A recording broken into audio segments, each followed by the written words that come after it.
So now I'd like to welcome our final speaker, Henry Sobanet. Henry began working at the Governor's Office of State Planning and Budgeting in 1999 as Deputy Director. And in September 2004, Governor Owens appointed him as Director.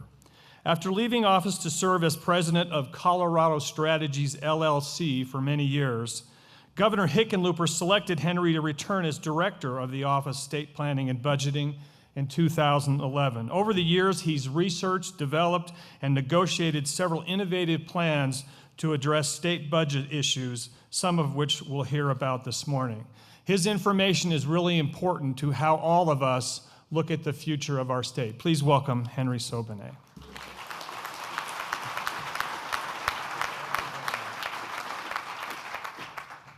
Good morning. You are stalwarts, 3 PowerPoints, 3 economists. But Bruce provided the bacon, so I appreciate being here. It's quite an honor. I've been in the audience many times, and so it's a little bit like a dream. Oh my God, I got called up to the stage. So thank you for including me and all the work your team does to put on this event. It's truly a lot of work. A little bit on the economy today, and then a little bit about how our state budget works. Where do your income and sales taxes go? What's the outlook for our very complicated rules-based system? I will warn you, going into the remarks today, you're going to experience cognitive dissonance. That's going to require you to hold 2 completely different opposite ideas in your head at the same time, because that's the system we have in our Constitution, which governs a lot of our revenue and a lot of our spending. So briefly, just the bird's eye view that we take at the Office of State Planning and Budgeting, because we have to forecast statewide tax revenue.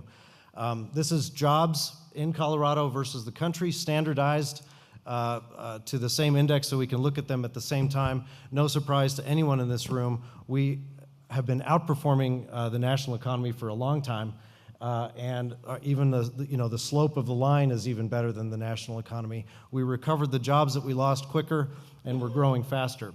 A couple of dark clouds on the horizon, kind of with the oil and gas situation, and we're trying to monitor that. I think we're in the early stages of making a reasonable prediction. But otherwise, the remarks you've heard so far today is the most reasonable expectation, as far as economists can do, is for continued growth. Momentum is a real thing, and it would take a shock that we can't perceive right now to slow it down. Our prior 2 speakers alluded to this a little bit. The growth in the state has not been uniform, and if you can't see all the way in the back, on the far left is Greeley. We have the kind of regional growth here, 28.2% from January 2010 to November of last year. Obviously, the oil and gas development is reflected there. Denver's next along the line, a little bit above the statewide average. Same with Fort Collins and Loveland. Boulder also right in the mix there. But now we have these different regions kind of out of the metro area where we don't see the same kind of growth, and it's really not for the same reason. This has been a big topic in public policy the last couple of years. What can we do to stimulate, to create the right set of circumstances so that these lagging areas can enjoy similar rates of growth to the average that we see in the state? So Colorado Springs, a set of circumstances there mostly related to federal spending and also some pullbacks in technology. Grand Junction, several years ago, it was boomtown when natural gas prices were very high going in ahead of the Great Recession, and then a big pullback as prices fell. And so this bounce back period is protracted. So we are talking a lot now at the policy level. What are the things we can do when you can't just say, hey, oil and gas industry, get back to work? It just doesn't work that way. So what other things can replace that lost activity? Similarly, in Pueblo, we have a lot of large employer risk, and we've had some pullbacks in some large employers there. Also demographic issues similar to how Elizabeth was discussing, the average age. So a lot of factors contributing to Pueblo being at not near the average there. So just for some perspective, top of mind things, this is gas prices at the national level.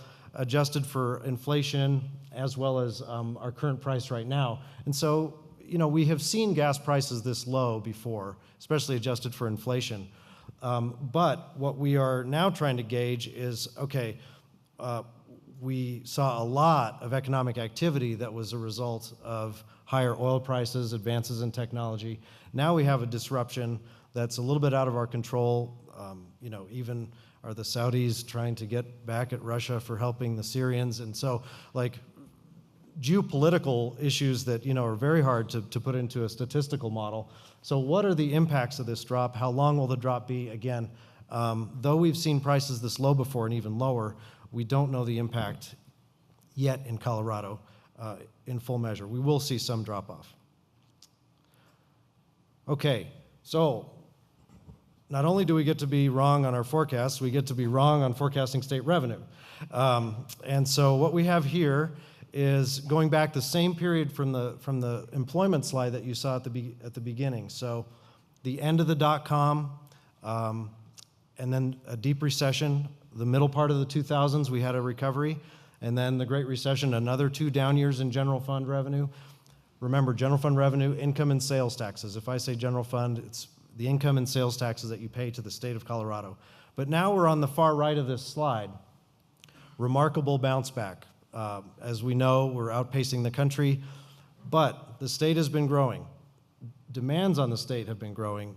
Inflation's continued. So the dotted line that you see is if we take the amount of money that we had right before the Great Recession and adjust for population and inflation, our purchasing power is slightly down, about even, but a little bit down. Not a complaint. We are able to restore budgets. We're able to make much more satisfactory choices than in the middle part of the slide there.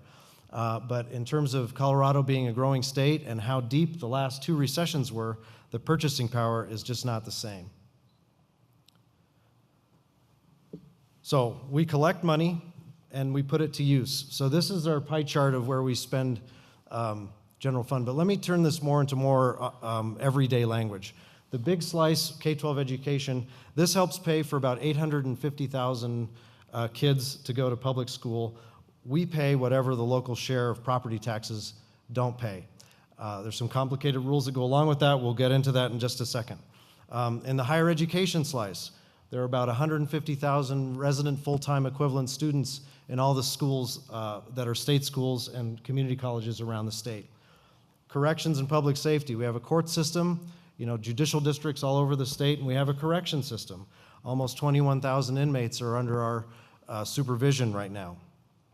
And then Health and Human Services, the 2/3 of that slice is the state Medicaid program, and about 1 million people in Colorado receive health care through that program. So pretty dry pie slice, I can imagine, but hopefully those statistics give you a little bit of sense of what we are responsible for at the state level. What we're now facing, though, is we can't even keep the amount of money that we have. We have a complicated system of tax and spending rules, and so Bruce said, I love your talks, but can you please make it relatable? And so what we've tried to come up with here is Tabor simile. Tabor is like a bucket. And so all the money that we collect in the state is subject to this law called Tabor, the Taxpayers' Bill of Rights. And we have a cap. The amount we can keep goes up by inflation and population. So all the money comes into a bucket. The cap is basically the spigot. And the spigot can go up the side of the bucket by inflation plus population. So into the bucket, we get income and sales taxes, which we just talked about. And then we also have cash funds. Not all of our cash funds contribute to this orange section, but things like transportation fees, the professional fees you pay to Department of Regulatory Agencies, et cetera. We've exempted so many, I'm losing track of the ones in and out. But the orange money is basically fees that people pay that still count towards Tabor. Blue is general fund. When water gets up to the spigot, it spills out. And because of quirks in the law, and especially laws that govern how the cash fund money comes in, only general fund money pays the rebate. So from the slide before, you saw a little slice coming in of Tabor refunds. And so even though we've had some pretty significant cash fund growth over the last 5 to 7 years. And it's contributing to this total. The general fund has to pick up the liability when the water gets up to the limit. I went to the Water Congress last week and I said, this slide is drier than the last one. And they groaned. So this is another way of thinking about the bucket. The bars, the yellow bars, is the combined water in the bucket, and the line at the top is the spigot. So as you can see now, we're above the cap. We're in the third one from the right. That's the fiscal year we're in now. We expect to be a little bit above the cap this year, and similarly for the next 2 years. And those refunds are going to come out of our general fund. So the money that we use for education, for healthcare, to support higher education, that's now getting crowded out by this limit in the Constitution. What is not included here, if you've been following closely, is there's a separate little tiny issue with the marijuana taxes that were increased with Proposition AA. There's another quirk in Tabor. We're going to be probably back to the voters this November to confirm the vote to tax marijuana. Otherwise, we have to give back all the tax money that we've collected so far. So we're earmarking that off to the side. It's not reflected in this chart. And more to come on that, I'm sure, but there will be a referred measure to vote a second time to keep that money. Okay, so we're going to do a couple deep dives into the two biggest budgets in the general fund, K-12 education and Medicaid. I said earlier that we fund about 850,000 kids out of the general fund, and we pay what doesn't get generated by local share property taxes. So what you have here in this stacked bar is all the money that goes to school finance by the sources of funds. And so the yellow section is mostly local property taxes. And you can see going along to the right as we go forward from fiscal year 12, the impact of lower residential property values. Residential property taxes were pretty flat for several years, and finally now we're getting to see some growth. The blue and the green are state sources of funds that come out of the general fund.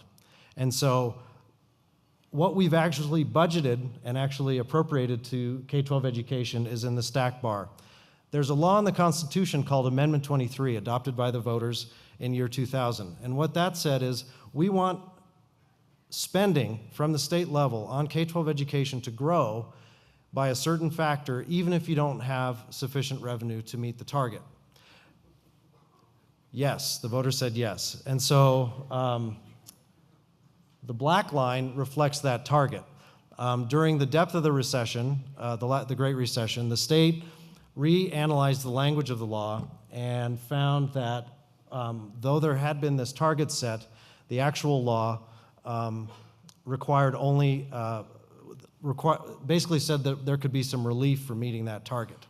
As you can imagine, the proponents of the law didn't take kindly to that, and we're in court over that. So I'm calling it the Amendment 23 target as opposed to requirement for that issue. So the gap between the black line and the stacked bar, if you follow this issue closely, is called the negative factor. And so for some reason, the state decided, this was while I was out in exile, minding my own business, the state decided to keep track of how much we aren't funding K-12 education. Could you imagine a list at home of all the chores you haven't completed for your spouse, and you just handed it over each dinner?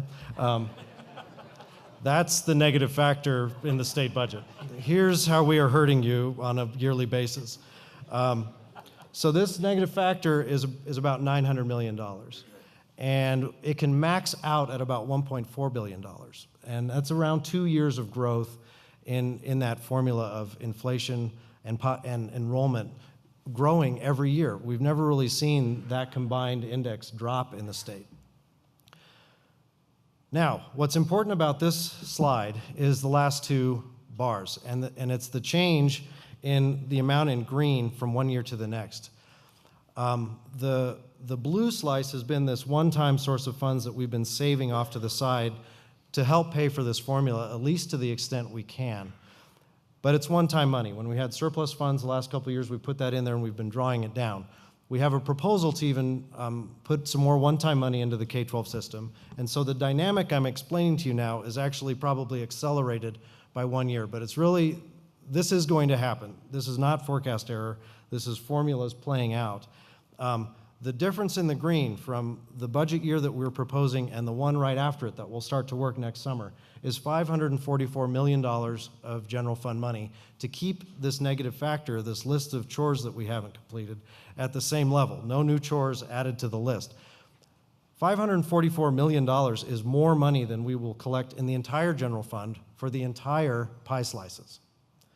So the formula, something will give. And what we're trying to go around the state, and we really do thank Bruce for the chance to come talk, is by formula, by vote of the people a long time ago, we are going to have a cap on the amount of money that we can keep, and we're going to spend money that we don't have.